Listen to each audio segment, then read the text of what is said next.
Alright, hello. So for this lesson, lesson 1, here are the grammar points. We have 6. Okay, let's start. So number 1 is N1 wa, N2 des. So nakikita nyo po, actually ha siya, but we pronounce it as wa. N1 wa, N2 des. N is noun. So it just means noun 1 is noun 2. Alright? So, N1 is the subject or the topic po ng sentence natin. And N2, kung ano man yung pong connected sa des, yan yung nagiging predicate.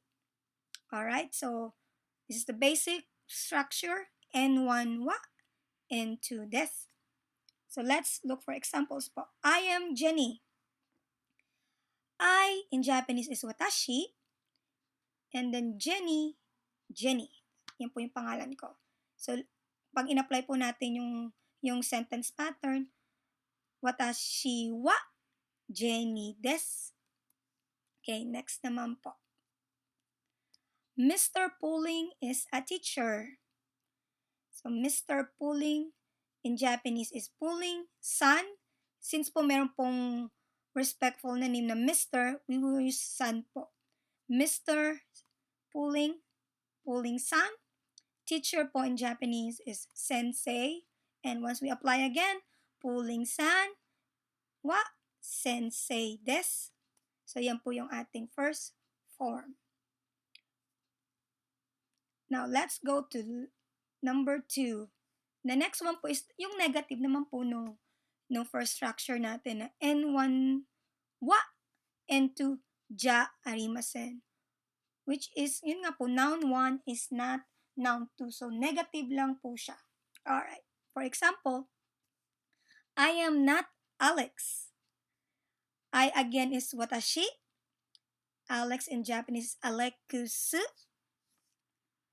And apply po natin yung pattern. Watashi wa Alex areksu ja arimasen. Next po. Adana is not a student. Okay, Adana. Adana-chan. So, may chan po kasi she's a little girl. So, chan is used po pag girl siya tapos bata pa. So, Adana-chan. Gakusei. Or, you can say gakusei. So, apply po natin yung pattern. Adana-chan wa gakusei ja arimasen. So, now po, remember po natin yung structure number 1 natin at saka yung structure number 2, yung positive sentence saka negative sentence. Gagamitin po natin siya for this one. Eska or statement. Sentence ka. So, nagiging question po yung simple statement natin. Yung S po is yung positive nating sentence pattern which is N1 wa, N2 des. So, for example, and remember po, rising intonation yon. Is Kaito 5 years old? In Japanese po, Kaito is Kaito-kun. Napansin niyo po may kun kasi little boy po siya. 5 years old is go-sai. And i-apply po natin yung N1 wa, N2 des pattern, Kaito-kun wa go-sai des. But since po gagawin natin siyang question, let's add ka. And pag po pronounce natin, Kaito-kun wa go-sai desu ka? So, may rising intonation po. To answer that, either yes or no. It depends on you. So, if it's yes, hi. And then, copy lang po natin yung positive sentence. Kaito-kun wa go-sai desu. Kaito is 5 years old. If it's no, iye, which is no. And then, yung pong negative sentence natin, Kaito-kun wa gosai ja arimasen. Kaito is not 5 years old. Okay, next example po natin is Mr. Pulling an American. So, Mr. Pulling po, Pulling-san. Again, respectful po yung san. And American Jin. meron po, jin. Yung jin po yung suffix, yung ending po yan, bansa muna, and then the jin. So, any country, if it's Philippines, Philippine jin. If it's Thailand, Thai jin. So, end po yan. And then, apply po natin yung pattern, pulling sanwa, American jin. To make it a question, add po natin ng ka. And pag binabasa po natin, pulling sanwa, American jin desu ka? To answer, hi. If it's yes, hi. Pulling sanwa, American jin. Positive po yung sentence natin. American jin desu. Mr. Pulling is an American. If it's no, and then iye. Pulling sanwa, American jin ja arimasen. Mr. Pulling is not American. Also, pwede po natin gawin ito question po na may interrogatives. Ano ba interrogatives? Yung pong mga question natin like who, what, when, where. So for this example po, let's use who or in Japanese, dare. So for example po, who is that person? Actually po parang ni-equate din po sana that person is who. So ganun po natin siya ita-translate. Yung pong interrogatives, yung question natin nasa likod. Yung who, what, when, nasa dulo siya. Predicate siya. So, yung subject po natin is yung that person talaga. So, how do yung that person? Ano hito? Ano hito po yung who is dare, and then yung same pattern po. Ano hito? Dare po pala is the respectful way po. The formal way also is donata. So, then let's apply the pattern. Ano hito wa dare desu. Or ano hito wa donata desu. And to make a question, just add ka. Ano hito wa dare desu ka? And again po, don't forget the rising intonation. And to answer po dyan, so, baguhin lang po natin yung dare kung sino man siya. So, in my example, that person is Jackie.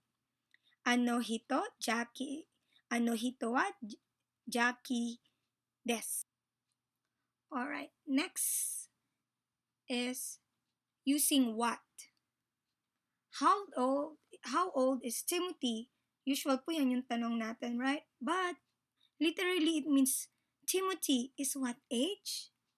So we can, kasi po yung question natin sa dulo, right? So Timothy and what age is nansai? Sai po. So what age, right? What age? Nansai, apply po natin yung N1 wa, N2 des. Or also the formal form po pala ng nansai is oikutsu. So let's apply that. Timothy wa nansai desu ka? Yes. And again po, pag binasa natin siya, Timothy wa nansai desu ka? Don't forget the right intonation. And to answer is, Timothy is 3 years old. Ang ano po natin, Timushi in Japanese. Sansai po yung 3 years old. So, when you apply that, Timushi wa sansai desu.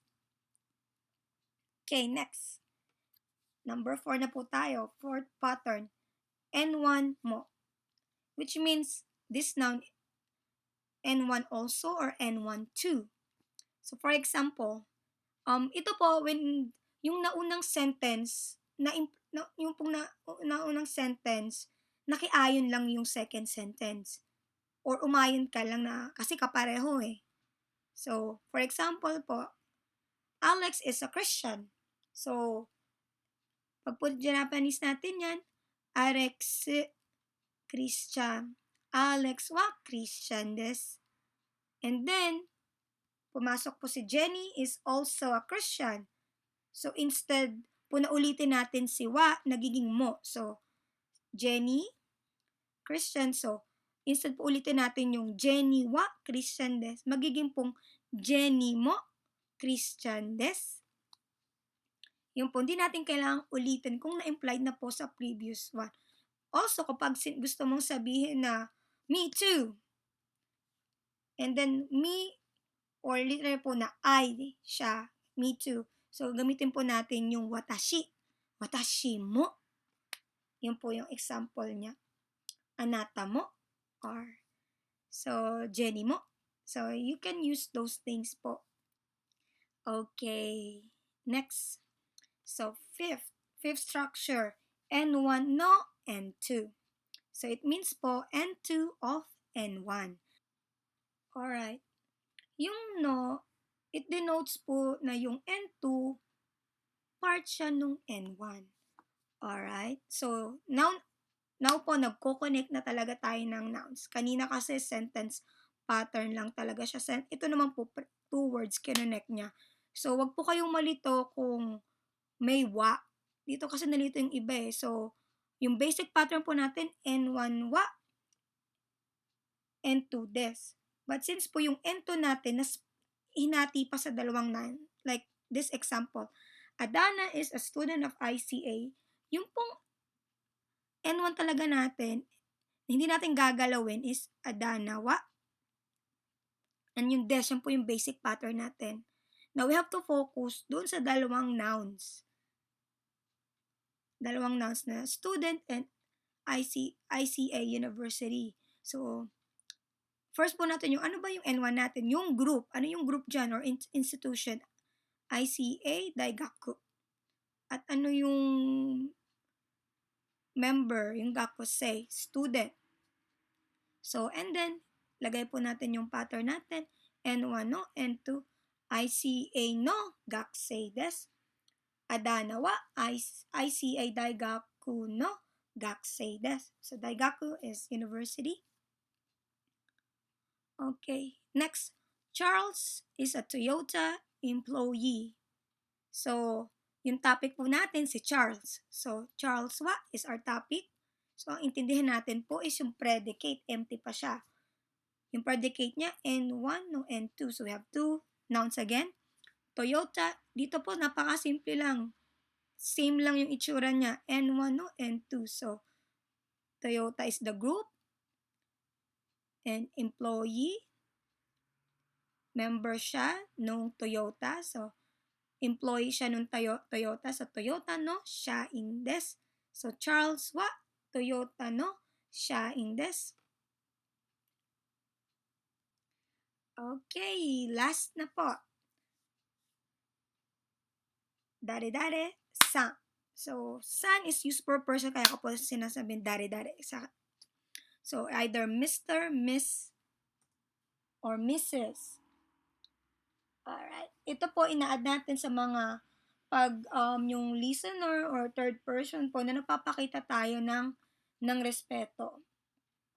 So, tandaan nyo po, huwag nyong ano yung sarili nyo. Don't use that to refer to yourself. Like, Watashi-san, nope, Jenny-san, kung sarili mo naman.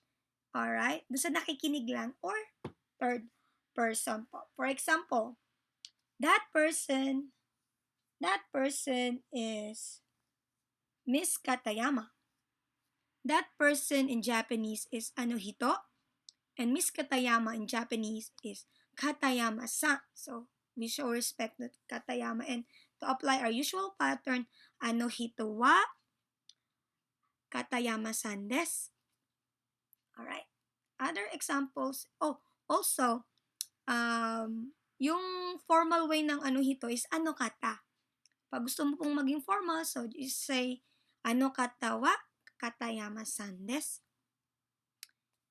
This one is also, kapag may ipapakilala, kakalapit mo siya, papakilala mo sa friend mo. If you want to introduce someone next to you, so you can say, for example, this is Mr. David Pulling. So, this is kochira. So, it's a formal way of introducing someone. Kochira, this. And Mr. David Pulling-san. David Pulling-san in Japanese. And apply natin yung pattern. Kochira wa David Pulling-san desu. Alright. So, yan po yung lesson natin. So, using this lesson, you can actually do your jikoshokai or your self-introduction. So, for that, I will make a separate video for conversation. So, salamat po. Salamat po. Thank you po sa mga nakinig at nanood dyan. I hope may natutunan po kayo. So, in case may tanong kayo, may question, may comment, things to be better, sabihin nyo lang po. And, look for me sa Pulling Notabe for my family's adventures or wherever we are. Salamat po ulit. God bless you. Bye!